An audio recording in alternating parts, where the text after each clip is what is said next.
to just about everyone, those who are with us on Facebook and those who are with me directly on Zoom. A very warm welcome to this very, very special evening once again in our series of Bachon Se Charcha. We've had some very eminent speaker, and today once again, we have a great speaker amongst us, Mr. Rajiv Chandran. Mr. Rajiv Chandran, National Information Officer and currently Officer in Charge at the United Nations in India and Bhutan, has created a unique branding for his office today.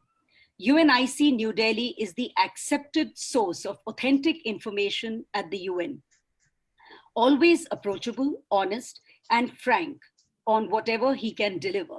Mr. Chandran is respected in journalistic circles for his commitment to the values of the international organization he so enthusiastically represents. A media professional who has worked in television, radio, and the print media, Mr. Chandran is committed to catalyzing youth on universal values espoused by the United Nations. He is a spirited public speaker and travels all over the country addressing youth on a plethora of UN issues, political, social, and economic. Among his achievements at the UN Information Center are his abilities to synergize new creative partnerships to promote UN causes and creating a culture of transparency at the UN Information Center. In 2010, he was conferred the prestigious National Award for Best Information Officer by the Journalist Federation of India. In 2014, the Media Press Club bestowed on him the title of Rashtriya Media Ratan. He has also been an ardent advocate for the spread of UN awareness amongst different groups in all the northeast states of India. Mr. Chandran firmly believes in and widely promotes the universal values the UN represents. And it is so significant that we have him today in our series of Bachon Se Charcha on the topic importance of SDGs in the time of the pandemic, because this also happens to be 75 years of the UN. Thank you so much, Mr. Chandran, for agreeing to be a part of this show today. And we've got special connections with him. I will also inform Chairman Sir and Director Ma'am that his better half, Mrs. Geeta Chandran, happens to be a part of our advisory board. So we are so happy that both of y'all are now so closely related to us. Thank you so much for agreeing to be here. I would now request my chairman, Mr. Deepak Madho, to please welcome Mr. Chandran on this account. Thank you. Over to you, sir. Thank you so much, Amrita ma'am. It's such a pleasure to welcome Mr. Chandran.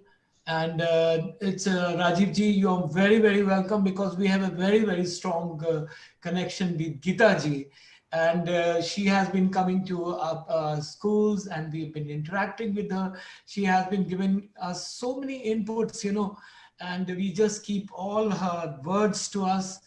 And it's a pleasure for us to have you to talk to our children, and especially about the United Nations, because the future of the world now demands a combined response from the 180 or 200 odd countries of the world, because the time has come for us that these sustainable goals, these development goals, which the UN has always advocated, even during the time of Ebola, I remember 2014 or something, when the UN said that the global health index has to be taken into account, and about all the things which the WHO was talking about. Now we can talk anything negative about anyone, but the fact remains we are in this storm together. We are together on this, not only on this boat, but we are all together in different boats in a big storm. And for Homo sapiens to somehow pull out of this pandemic, the UN is going to play a big role. And I'm so happy my children are here, because they are the ones who are going to see the future, and with the United Nations guiding the way, and with you telling us today of what is going to happen for the next 20, 30 years, because this is not the only virus which is going to challenge Homo sapiens' dominance of the earth. 700 crore people, and good food for many other microbes as well. Tomorrow you'll have another one, which will be, I think, COVID 25 or update of COVID 70 to come on. And as I was reading Bill Gates yesterday, he said that in 2050, things are going to be so bad with the weather that this is child's play for us. So once again, a warm welcome to Rajiv Chandran ji. Please give our respects to Geeta ji, and we wish and hope that as soon as possible this epidemic passes away, and both of you can come together and visit the capital of culture, Varanasi, and the school of Varanasi, Sunbeam. So thank you so much, and a very warm welcome once again. Thank you so much, sir. So can I please request Bharti ma'am, our director, to also please say a few words. It's indeed a pleasure to welcome. Yeah, as Amrita ma'am said, Geeta ji and you have such a strong connection. I didn't know that. And, I'm looking forward to the session, of course, but I'm really looking forward to your trip to Varanasi with Geeta ji. So next time you have to promise when Geeta ji comes here, because she keeps coming here. She has so many programs in Varanasi. With folded hands, I'll request you to come and meet us in person and meet our children in person. Over to you, sir. I hope my children will be benefited by whatever experience you have to share that with us today.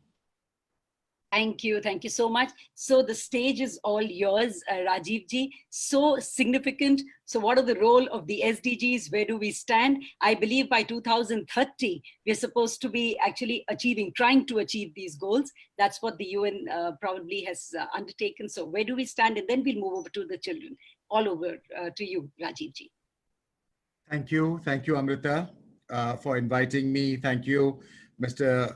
Deepak Madok ji, Bharti Madok ji, the Sunbeam family. I know that Geeta has been very closely associated with the Sunbeam family, and today it's my pleasure and privilege to be here this afternoon to talk to you about, I think, SDGs, but in a larger context.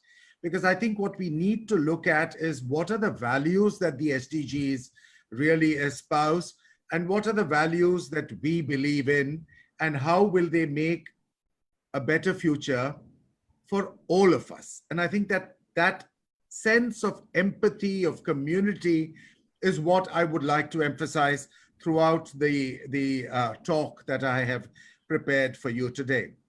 Very quickly, let me tell you that right from the beginning, India has been a strong supporter of the United Nations. And this precedes our independence. Let me tell you why. On the 26th of June in 1945, Amrita said that this is the 75th anniversary of the UN. It is. But on 26th June 1945, 51 countries signed the UN Charter, bringing into existence the United Nations. And in those 51 countries was India as a founding member.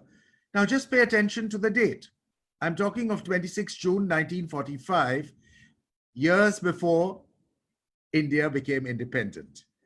So even then, the global community realized that very soon India would be center stage in the global community, and that no global organization could not have India. And so there were two signatures from India, one representing the British Dominion of India and the other representing the princely states of India. So unusually, there were two signatures representing India on the UN Charter. The other side of it, what is the UN after all? Is it a set of men in suits running around in New York and in Geneva attending meetings? The UN is an organization that provides the normative structure for disciplined global living. And the UN affects every aspect of human life. It sets standards for the air we breathe, for the water we drink. It sets standards for international flights, domestic flights. What is the speed? What is the height? It sets standards for food. What is a nutritious meal? It sets standards for human behavior, against gender inequality, against our biases and of so many communities. It looks at human rights and says that human rights have to be center stage in the global dialogue. So in every aspect of human life, the United Nations plays a daily role in each one of our existence.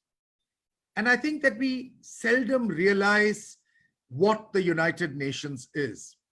We think of it as a bureaucracy. We think of it as, something floating somewhere away from us. Whereas every single action of ours is based on some UN suggestion, its normative regulation, its guidance. And so this is the closeness that I want to emphasize. One, that India has with the United Nations, and two, that the UN has with every individual here in India. And so that's really the basis of my next part of the talk, which is looking at the Sustainable Development Goals. A brief history. In the year 2000, countries of the world got together and came up with what was then called the Millennium Development Goals. There were 8 MDGs which had to be realized by 2015. Of course, we all know many countries of the world did not achieve the MDGs. There were large gaps. And so once again, the global community came up with a wider agenda, a more well thought out plan to make a better world for all citizens of the globe. And that was the SDG agenda. From 2015 to 2030, the next 15-year band in which the Sustainable Development Goals are supposed to be realized by every country of the world. So 193 member nations of the United Nations signed on the SDG agenda, making it a global effort. And I think that that's the other thing, that it's not a focus on a particular country, but every country had to move its achievements in each of those 17 goals that form the Sustainable Development Goals agenda. Many of you would be aware of all the goals. So I'm going to explain the goals in a different way. And my way of looking at the goals is through the 5 Ps. I want to take you through the 5 Ps to explain why the Sustainable Development Goals are important. The first P is peace. The United Nations was formed on the embers of the Second World War, a ghastly war in which millions died. And so the premise of the United Nations was to come together so that another war does not happen. Peace is at the foundation of the values of the United Nations. But peace today has to be understood in a more complex manner. Peace today is ruptured because of various struggles for resources. We have water wars. We have wars for petroleum products. We have wars. Why? In our own neighborhood. What is it that we create that creates ill will? A parking spot? Kuda that somebody throws on you, and peace is ruptured.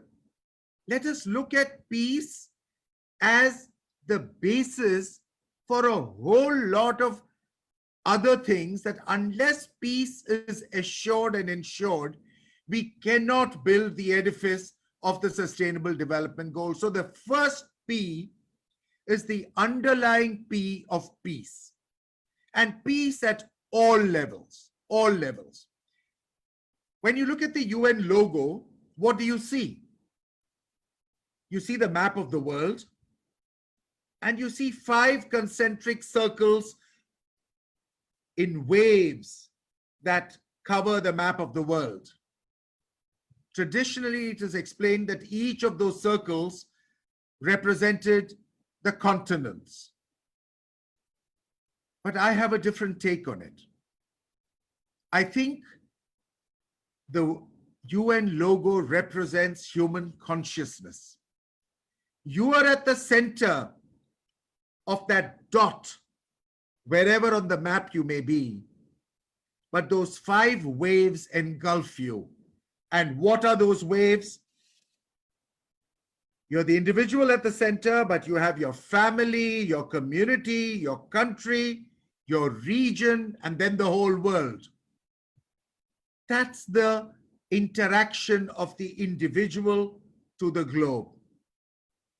And each of those circles marks a transition. It also marks a sense of responsibility. So you have your ambition, but you also have a series of responsibilities towards your family, community, your country, the wider region, and the whole world. So when you are teaching students at Sunbeam, it is this connection that each individual is part of a global whole that needs to be emphasized. When we are creating leaders, we are not creating leaders for India or for our community. We are creating global leaders.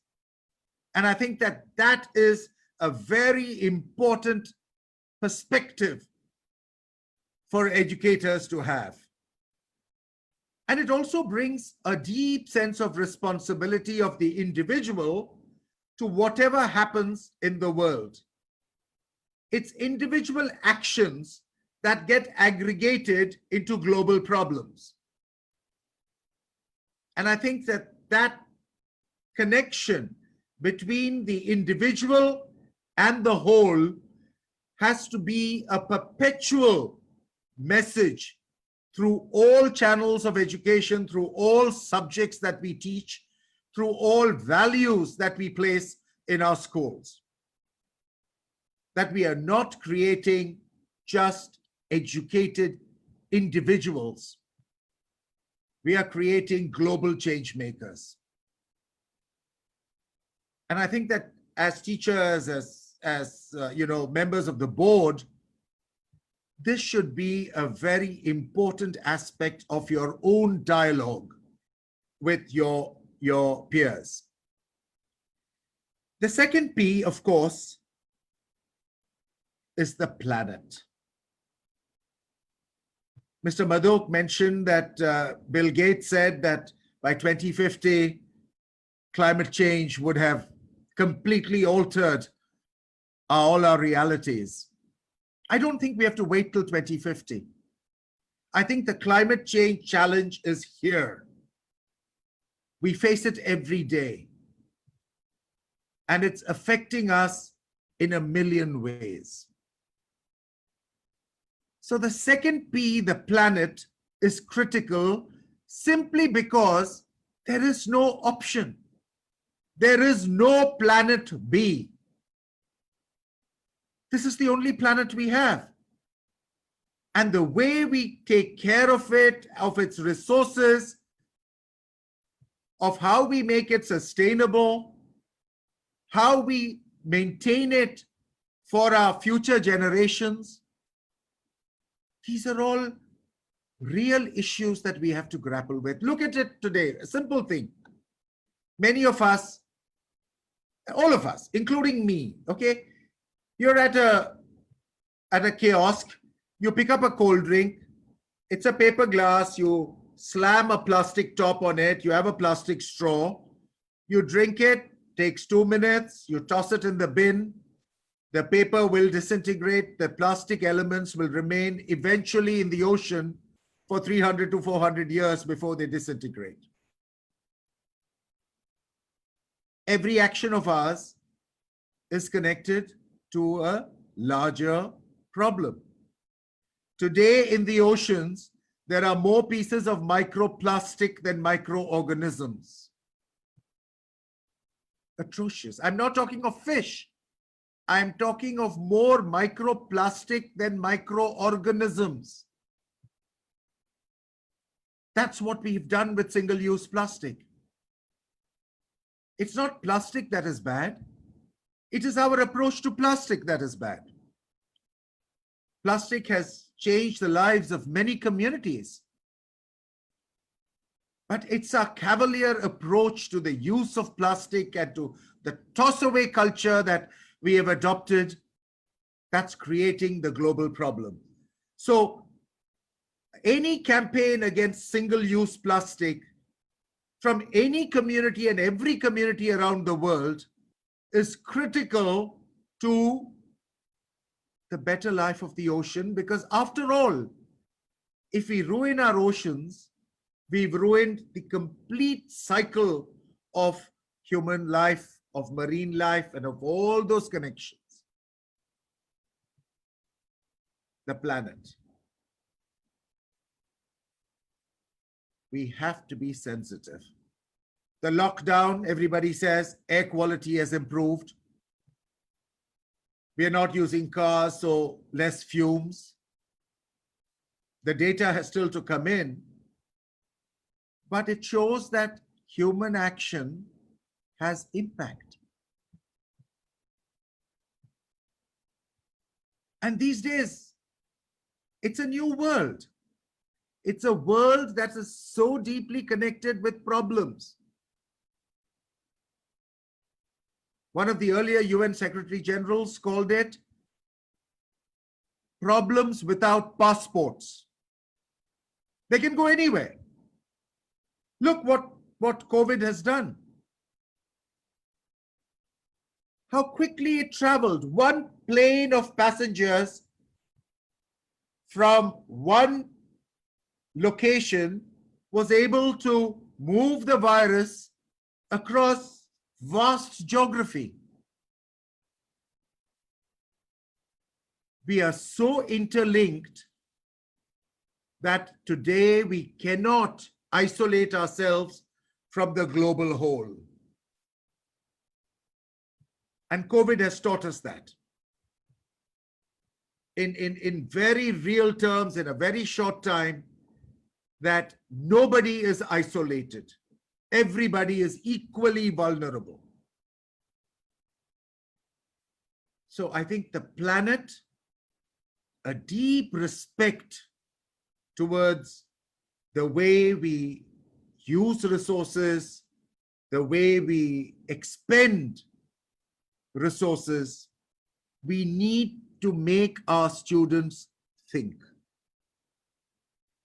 And I think one of the most efficient ways of doing this is to, right from middle school, is to teach them the system of audits. Do a water audit. How much water does a student think he or she uses just from the time they wake up in the morning until the time they reach school? Let them add up all those drops and come up with what is the liter per person that has been expended. You will dramatically see the way in which the awareness to water comes. Similarly with other things, a plastic audit, an electricity audit, multiple audits, a fuel audit. What did it take for a child to wake up in the morning and come to school? What are the plastic uses? What are the electricity uses? What are the fuel uses? And behind each of the products they've used, teach them to think, to analyze what it takes to make that product. What does a a slice of bread mean in terms of water in the field, in terms of creating that bread in the factory, in terms of transporting it to the kirana from where you go and buy it? The awareness. You know, we're talking of literacy and education in these big, big terms. But the values that have to go and that have to be seeped in behind each of those lectures is somehow missing. And I think that that's where we need to do our maximum work. And all of us are responsible, all of us. It's not just the educators, it's families, it's individuals, it's, you know, policy makers, it's administrators. This mess is a common mess that we've all created. So the second P is the planet, and I cannot emphasize that enough. The third P is people. The UN Charter starts with the words, "We the peoples of the United Nations."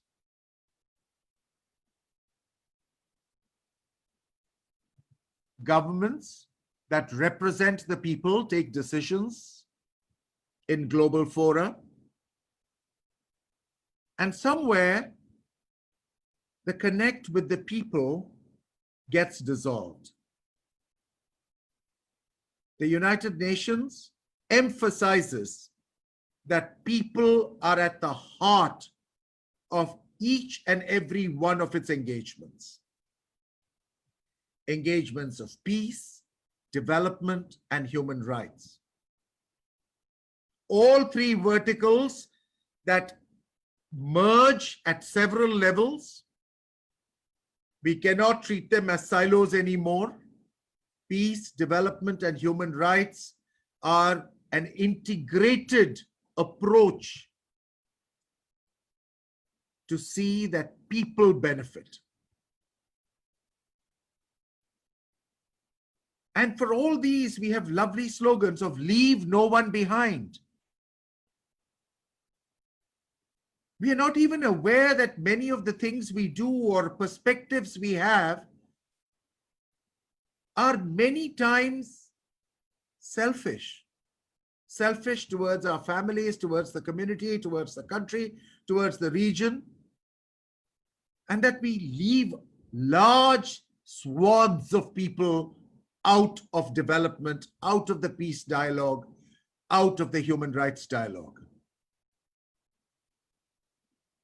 We have to bring people back center stage to see what is it that they want. And this dialogue is very important, of listening to the people, of listening to communities, through civil society organizations, through NGOs, through multiple ways, through the media. What are the people actually saying? What are the areas of disconnect? In the 75th year, the UN Secretary General has come up with this fabulous global dialogue where he wants young people to tell them, what is it that you want the UN to most do? Tell them now, tell the UN now. We will listen. I've already shared this global survey with Amrita, and I'm sure that it'll be reaching all of you. It's available in Hindi and in English. Tell the UN, what are the gaps? Raise your voice. And I think that that's important. The ownership of the problem and the passion to speak up. I think that's very important. This is an opportunity. Please make use of it. But this dialogue has to happen across the board. You know, in Delhi, the municipal schools have suddenly changed. How did that happen? It was not, you know, shoving resources down the throat of schools. The real change happened because the parents were brought into the education dialogue. The parents of the students became monitors of what the schools were delivering or not delivering. And with that one single intervention, the history of poor municipal schools was overcome.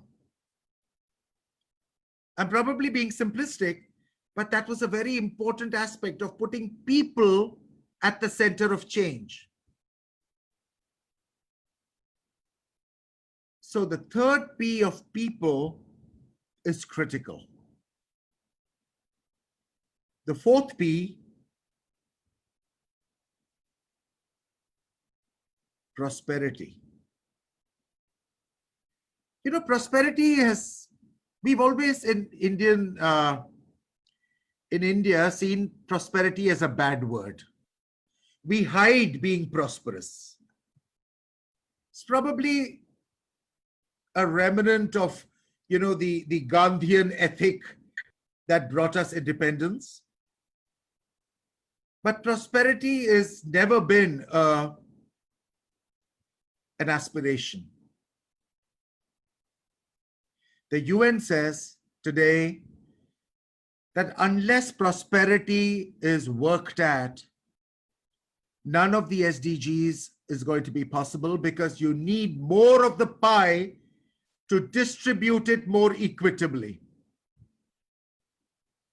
Unless the pie grows, you're not going to have enough for everybody. So prosperity is a goal, is something that we all have to work at. And I will link many of the SDGs to these different Ps, and you will see that prosperity has a whole lot of goals linked to it.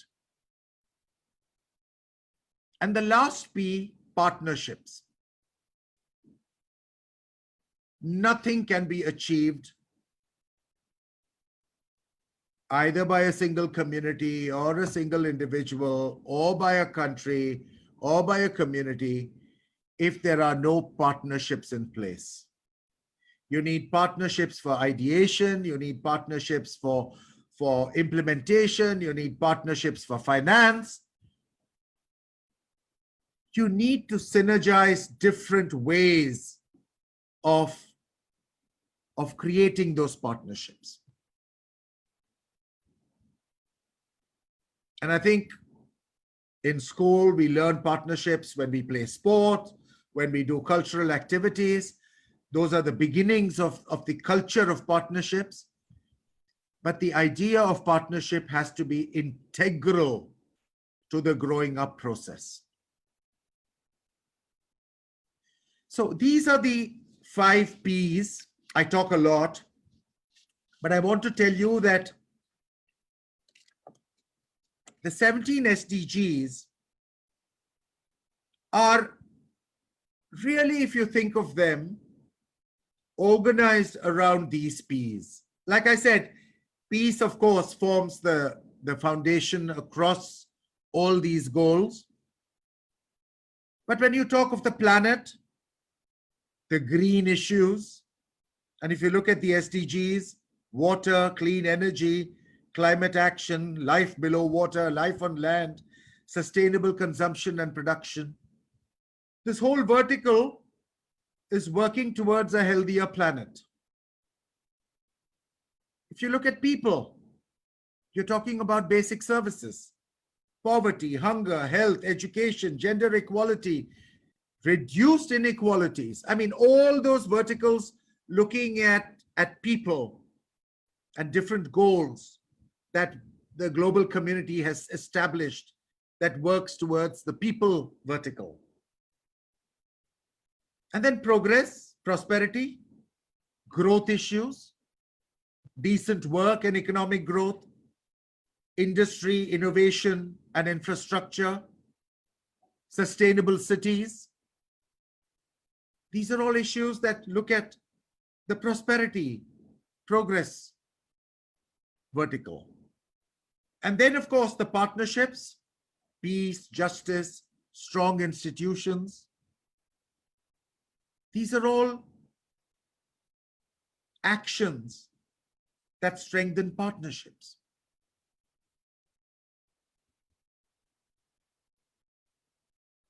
Today, there is a super P that has come over all this, and that's the pandemic.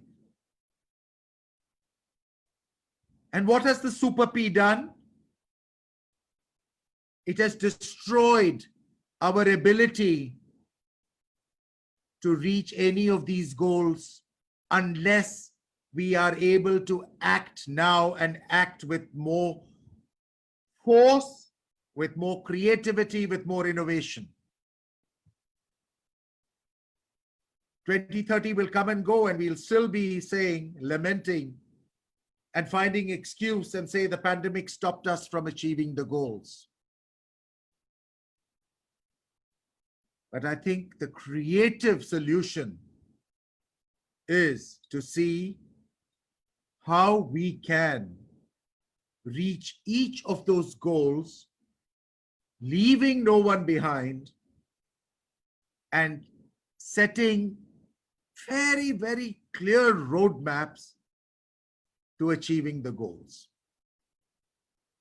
India was ahead of the curve. Many of the goals we were on track.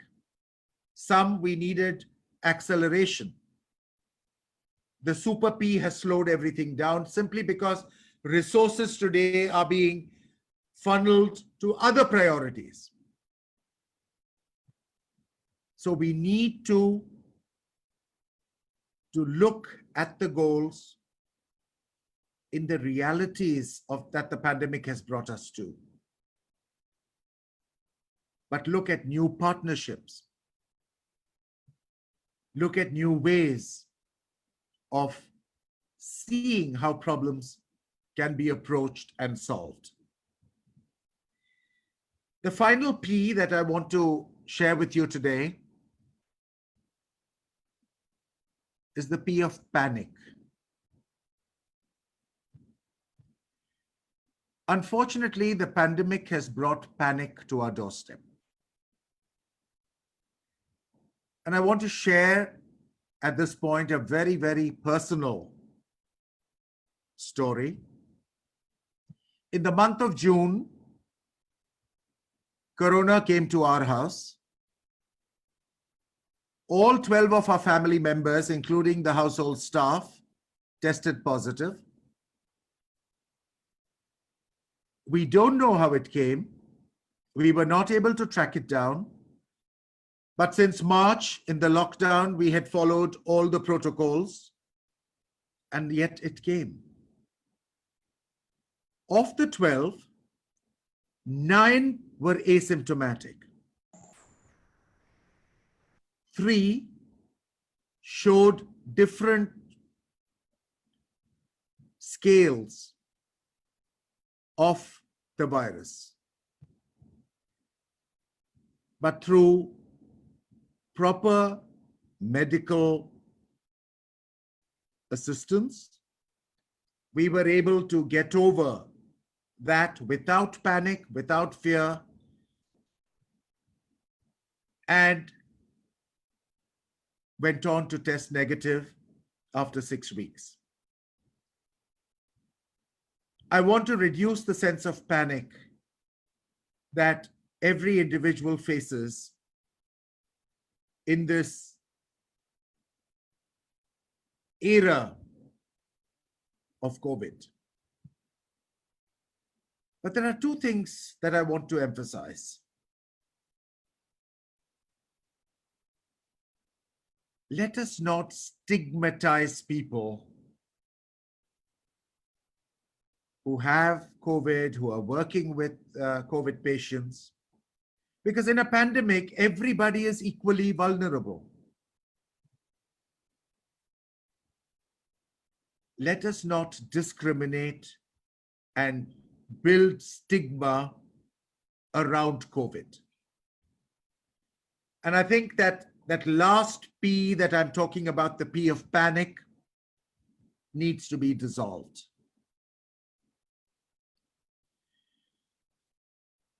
I think I have spoken a lot. And I would like to end my formal presentation here and open myself to questions. Amrita, I don't know how you've planned the questions. Are you curating it, or is there somebody else curating the questions? Somebody else would be curating. Aditya would be curating, sir. So Sure. he's actually collated a few questions, and then we'll be throwing it open to the children to ask Sure. questions. But I'm going to Lovely. take the liberty of asking one question before we go over to the children. So the NEP is just out. For us, the National Education Policy is a very, very big thing. We waited 36 years for it. And it's a lovely document. And yesterday, the PM went on record saying that the political will is also there, which is again very heartening for all us educators. So, sir, the SDG is in particular mentioned. It's lovely to see that the SDG has been quoted in the NEP 4.4 in particular, and 4 generally, which is quality education. So can you just give us some ideas? We as educators, what can we do to see to it that SDG 4 is truly, at least we're on the way to accomplishing it, and we accomplish it by 2030? Amrita, I think of all the SDGs, SDG 4 is most vulnerable to the pandemic. Because I think many of the systems that we had taken for granted are today ruptured. We have all been pushed into the era of digital education without adequate training, without adequate resources. We are in a situation where vast numbers, millions of our children would not be able to access education digitally because they are the have-nots in the digital world. So I think while the policy is fabulous and is a good read, we need to look at resources at all levels to see that that policy actually makes a difference and leaves no one behind. I think there are issues with vernacular education. It's going to be a challenge for everybody at all levels. Different trainings will be required. Different resource materials will have to be developed. So I think in the short term, I see a lot of confusion. In the medium term, I see a lot of things settling down. And in the long term, I see a great benefit that would accrue once the turf settles down. Of course, in the UN, we have UNESCO as the lead agency that looks at education. And we have UNICEF that looks at primary education. So I'm sure that on a later date, once the policy is completely understood and analyzed by both the policy community and the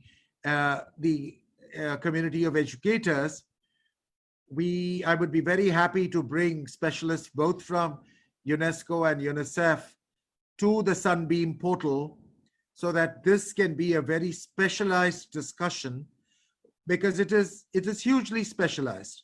You know, the way this is going to take place, what are the challenges, what are the newer challenges, and what will be the benefits, and what more needs to be done. So I would like to leave that as an open-ended offer to Sunbeam from the United Nations system in India to bring in agencies that are specialized in the field to be able to guide you and to take that dialogue further. Thank you so much, sir. We'll be looking forward. Yeah. Aditya, sir, over to you for one or two questions that you've collated. In the meanwhile, can I request all our participants, especially our children, if you can please raise your hands on the participants bar. Aditya, sir, will take the rest of the program forward, and then I'll come towards the end. Over to you, Aditya, sir. Thank you, ma'am. Good evening, sir. Such an amazing feeling to hear you. We have heard you in the NPSC conferences. Listening to you speaking over here is a different experience. So you spoke about the big P, the pandemic, and then you added a sixth P as the panic. I'm sure all the students are well prepared with SDGs. I would like to request you to dwell a little bit on something that I found very interesting in this era, which is UN India's specific role in bringing up infodemic. You also spoke about panic, and I'm connecting it because I feel infodemic probably is the biggest impediment to the synergy of the 5 Ps that you spoke about. And also, sir, for the consumers, because the students here are the biggest consumers on the social media. If you can also throw some lights on Verified, the campaign by United Nations. Thank you, Aditya. I think that's wonderful, and I would be very happy to do that. The infodemic, as we all know, is what leads to panic. There's a lot of misinformation. You know, somebody says, take this herb, that herb, stand on your head, stand on your left leg, and corona will be away from you. I mean, there are as many suggestions for treating, this and for keeping it at bay, but we know that many of them do not work. But we do not, as a system, follow rules in looking at what is verified. So there are 2 things that I want to point out, or actually 3. On the corona pandemic, the best source of information, of course, still remains the WHO global site. It's an interactive site, so if there is a question, if there is a doubt, you will be able to get your answers from it. Second, the Government of India's PIB, which is the Press Information Bureau, has a verified campaign where a lot of the Indian information they sieve through and look at the science behind it and tell you on Twitter, on Facebook, on all the other social media platforms that young people use, whether something is genuine or something is not based on fact. So that's the next vertical that helps you keep the infodemic at bay. The third, the UN has a global verified campaign. It's a yellow box with 2 ticks that you see on Twitter, where a lot of misinformation is once again put through the filter of science and is made verified. So you have to look at sources of information that you can trust. The important thing is we have to pause. And this feeling of pause before you mindlessly forward is a very important aspect of social behavior in the time of the pandemic. Everything and anything doesn't have to be forwarded. Wait 10 minutes, drink a glass of water, take a walk, go back and see it, analyze it, see whether there is some truth or whether it is a motivated post. And if you just pause for those 2 or 3 minutes before you press the forward button, a lot of these things can be controlled and the infodemic can be controlled. So once again, look for verified information from authentic sources. And I've given you 3 verticals where that's possible. And please pause. Pause before you forward. And I think that this is the big UN message globally, especially towards young people, which will help us bring the pandemic without panic. Face the pandemic without panic. Yes, Aditya, next question. Thank you so much, sir. So I'll now go to all the students over here. May I first request Gaurang Agarwal. Gaurang is from Sunbeam School, Bhagwanpur. Gaurang, if you can unmute yourself and please put your question up. So, Jai Hind, sir. So, am I audible? Yes, perfectly, Gaurang. Okay, sir. So, sir, what do you think, sir, these environmental losses or the economic losses created by this COVID pandemic will lead to a surge in the human migration after the pandemic? I think migration is a human endeavor. Okay, right through history, right through our recent past, mobility has been an aspiration. Mobility either fleeing something which is bad, or mobility towards something which is better. Okay, if you look at our techno engineers moving towards the US and creating the technical dream there in California, that's also migration. If you look at the migrants who, in the fear of the COVID impact, started moving from cities to the villages, and then the reverse migration that happened, that's also migration. Migration is there at multiple levels. And I think what we need to do is to accept the fact that people move, but to see that there is no discrimination, that the laws that will give them their new identities and their new workspaces are ensured, and that the entire rubric of human rights is maintained when they do move and go to another area. So I think it's a wonderful question, the question of migration. And you will see that COVID and post-pandemic, there will be new forms of migration that we can't even imagine. And migration, for example, now of nursing staff around the world. So there will be some donor countries, and there will be countries that need nursing staff post-pandemic, medical professionals that will be required in different parts of the globe. We will see new aspects to migration that we cannot even begin to imagine now. But the fact is that the policies and the approach to migration have to be in place, and our mindset to migration has to be altered. That it's not discrimination. It's not, who's this outsider? But to understand why someone has moved and what is the skill that they bring to the workplace. Thank you. Thank you, Thanks, Gaurang. Thank you. May I request Aklima Ali from Sunbeam Sun City. Aklima, if you can unmute yourself and please put your question. Good evening and Jai Hind, sir. Yes, Aklima. Am I audible, sir? Am I audible? Yes. Yes.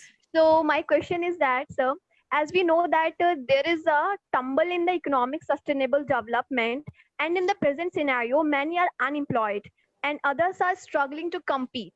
So I just want to ask you that, what are the ideas and suggestions that you would give in order to enhance the economic sustainable development, not only for the present, but also for the future generations?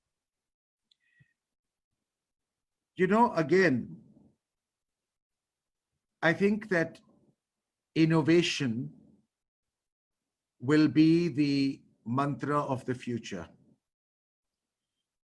Already, what are we seeing during the pandemic?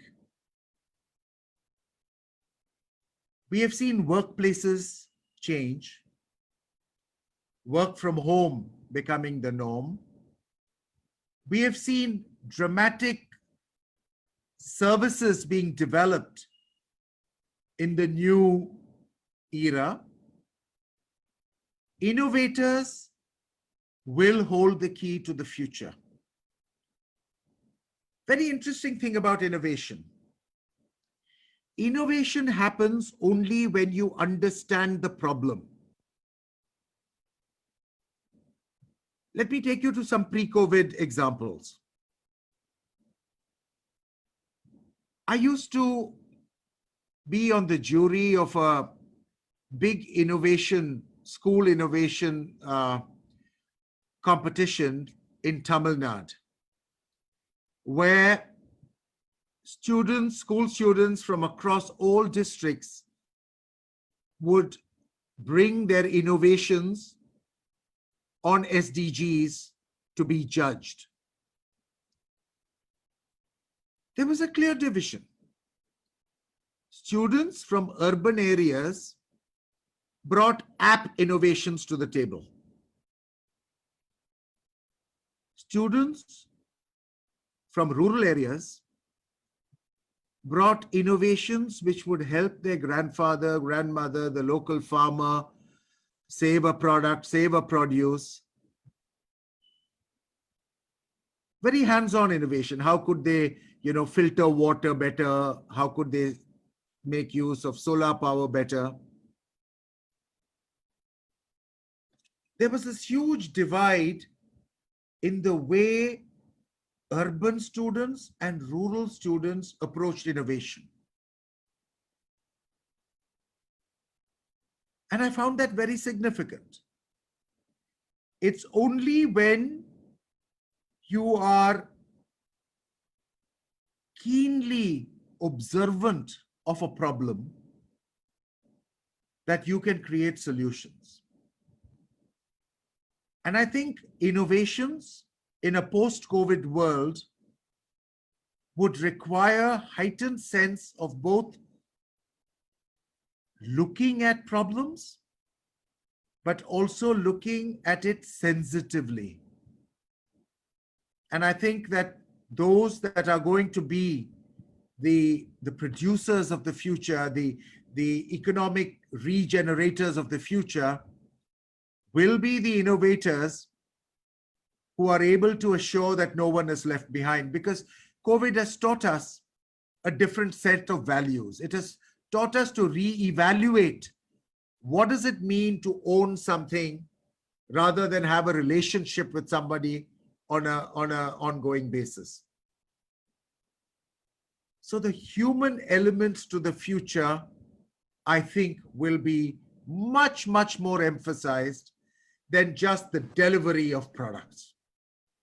So I think that's really where the new economy lies. And I have great hope that all of you will be, innovators in creating and generating that new economy. Thank you. Thank you so Thank much. you, Thank sir. you, Thank you, Akima. sir. Right. May I request Krishna Gupta? Krishna, please unmute yourself and Jai put Hind, up your sir. question. Sir, how do you think the consequences of COVID-19 on the world will affect the achievement of sustainable development goals? Krishna, already the UN Secretary General has said that we need renewed action if the goals have to be on track. And I think it's action that is required by nations, by communities, by global finance, and a whole new level of partnerships to ensure that these goals will be on track. We are going to miss many of the deadlines, but we hope that by 2030, by the time we have another 10 years, that things would dramatically improve, and that with renewed energy, innovation, effort, the SDGs will still be met. So that's really the global hope across the board for all the 17 goals. Thank you, sir. Thank you. I'll request Pritha Mishra from Sunbeam Lehertara. Pritha, unmute Thank you, yourself sir. and please put up. So my question is that that's one of the major focus in 2030 agenda for sustainable development is peace. But we all are well acquainted with the present scenario of hostility among many big nations. So, sir, what are the major steps that will be taken to protect the world from any future situation of aggression by nations? Prita, I think my generation failed in a lot of issues around peace.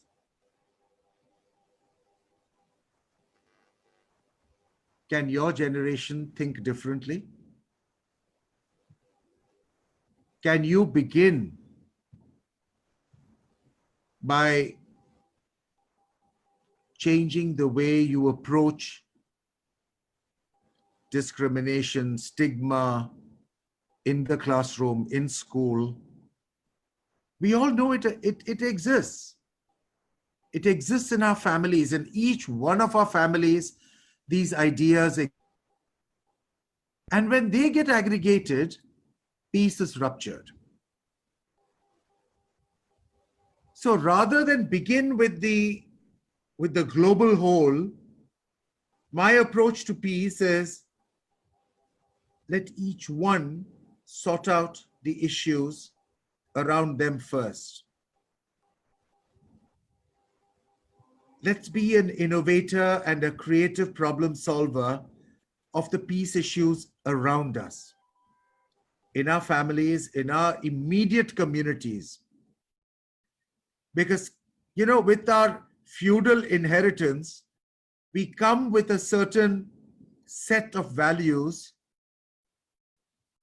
that put certain communities at risk. Can we sort those things out first? So I think a huge responsibility for future leaders to begin small and to sort out things in the immediate neighborhood. And like I said at the beginning of my talk, link the individual then to the global whole in a more holistic fashion. So again, going back to the individual and the local.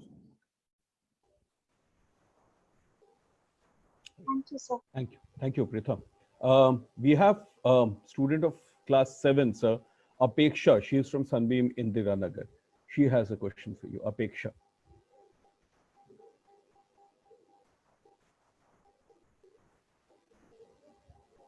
Apeksha, are you there?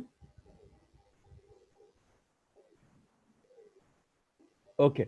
While we wait for Apeksha, another small kid, she's from class 6, Arpita Sonkar. She's from Sunbeam Sarnath. Arpita. Good evening and Jain to all. This is Arpita Sonkar from Sunbeam Sarnath.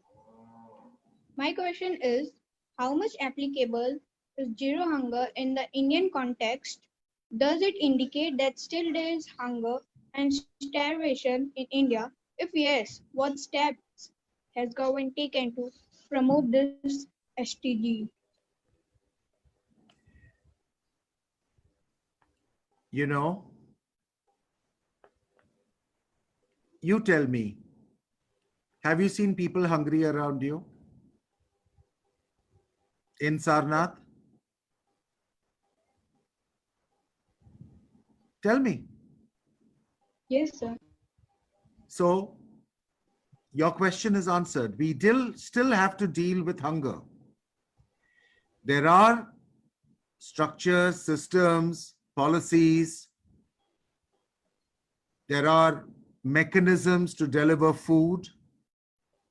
And yet there are large parts of our people who are not able to access it because they don't have a certain document, a certain piece of paper, they have moved, they are migrants. But the fact is, hunger is an issue. Nutrition is an equal issue.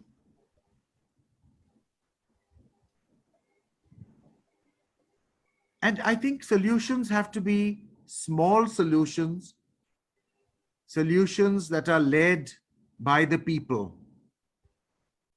We know, for example, that the Gurudwara langars are working beautifully.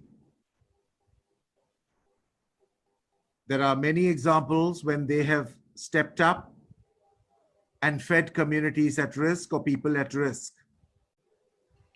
There's a beautiful example of a school here in Delhi that I go to sometimes to talk at, where the students have come up with a food bank. So what they do is they've set up 2 refrigerators in the lobby of the school.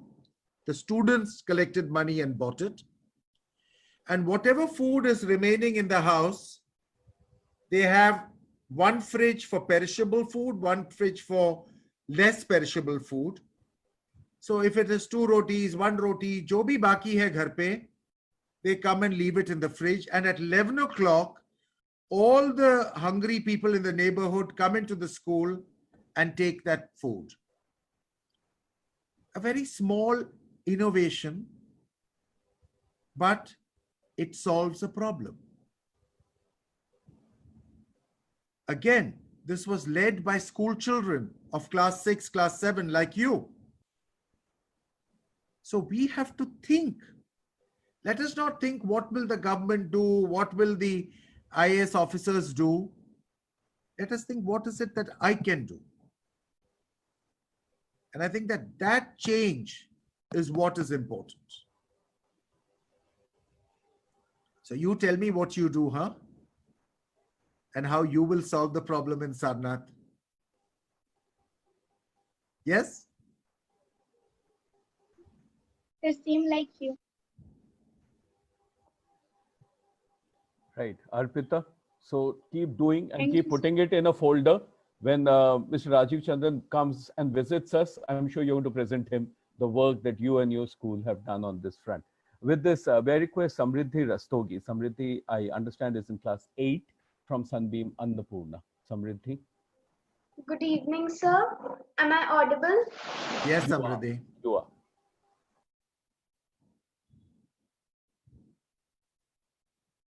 Samriddhi, you have muted yourself. Unmute, please. So sorry. So my question is, according to International Labour Organization, about 25 million people are going to lose their jobs in the time of COVID-19 pandemic. So do you think that SDGs are being irrelevant during the time of COVID-19 pandemic? I think unemployment is going to be a huge problem. I think re-employment will be a challenge. I think we'll need to come up with innovative solutions of seeing how those unemployed or those, joining the global workforce will find dignity at work or dignified work.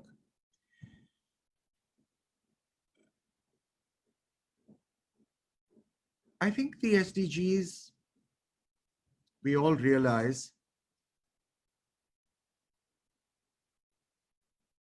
will be affected by the pandemic. I mean, without doubt. I think many of the timelines, many of the projects that were planned have all been now put at risk. But again, there will be newer opportunities. We should see this as an era of innovation. How do we get over? What are the new jobs that we can create? Is it going to be in education? Can, perhaps offer more opportunities in the education field in the light of the new policy that we have seen with new skills coming in? So it's a moving prism. We have to look at opportunities. We can't say, hi, unemployment is here. We know it is there. How do we tackle it? And how do we ensure that dignity at work is maintained? I think that's the critical thing. You will find jobs without dignity. You will find more women losing jobs because of the systems of patriarchy. These are the issues that we have to innovate around. How do we ensure that those issues are resolved as we go along? Thank you, sir. Thank you. Thank you so much. Right. Just a call out for Apeksha. Are you in, Apeksha? Have you got your network, Indira Nagar? Or I'll ask your friend Ishana from Indira Nagar. She is in class 7. Ishana, if you can unmute yourself and please ask your question. Jain.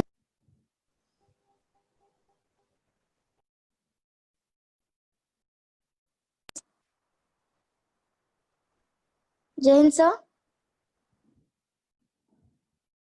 Yes, Ishana, ask. Ishana, you have to unmute yourself. Yes. Sir, am I audible? Yes, Yes. you are. So many students are affected by lockdown, particularly those in rural areas, because they can't attend classes through online medium also, cause of network problem, or they don't have proper devices. So I want to ask how to ensure the quality education in such situations. Bacha, this is a huge issue. Last week, I was talking to a group of students in Deoghar in Jharkhand.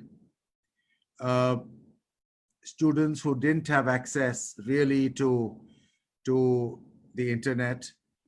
They had to borrow mobiles. The school teacher had made it possible for that 1 hour that they would all borrow mobiles to connect with me. It's a huge challenge. It's also a challenge because of the vast language problems that we have, the diversity of language,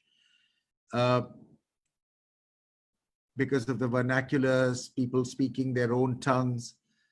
It's very difficult, like I said in the beginning, to make equal access for education possible in the e-world of today.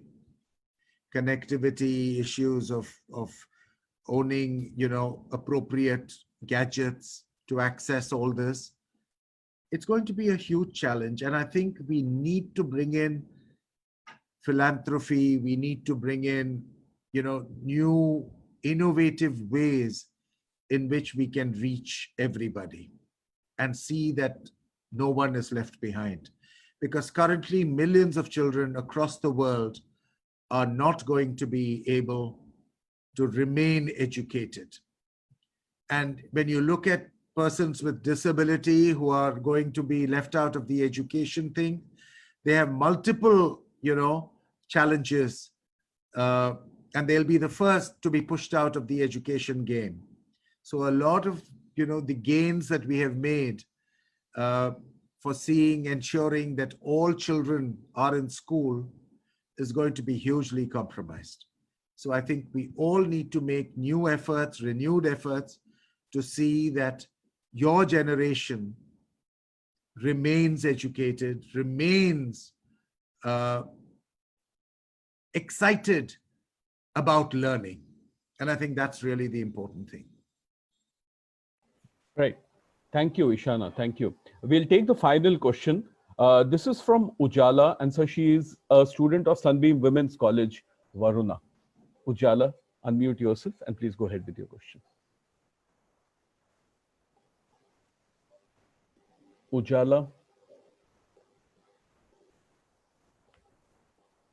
Okay. Since Ujala, I understand. Jain, sir. Oh, you are there. Please carry on. Yes. Really sorry, I have some No network issues. issue. Please carry on. So, as we can see that in 2020 is having a great loss globally in every sector, and the fundamental structure of every sector has been totally disturbed due to this pandemic. So my question to you is that how these goals will be achieved in decided time span after this pandemic? I think the top leadership of the UN realizes that it's going to be difficult to reach the goals. But we need, and I think the call for global leadership is to see how new resources, new energies can be brought into the SDG agenda to see that the 2030 goals are met. And as of now, we are not changing the goalposts. We are not watering down the goals. We are not watering down our ambition. We are saying, this is a challenge. These are the shortfalls. How do we meet it? Let's be creative about it. What are the partnerships needed? What are the new partnerships? What are the new innovations? So let us see to it that 2030 remains the goal that we want to achieve the SDGs by. And so dialoguing with governments, with finance partners, with innovators, with technology creators, I think that's really the UN way of doing it. Thank you so much, sir.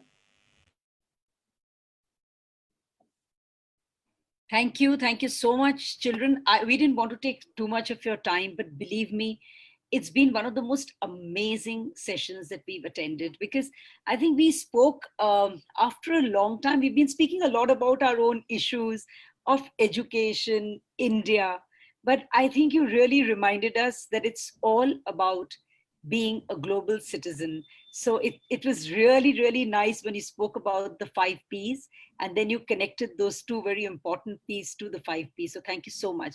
With that, I'd like to request our Honorary Director, Harsh, if you could just say a few words to Sir.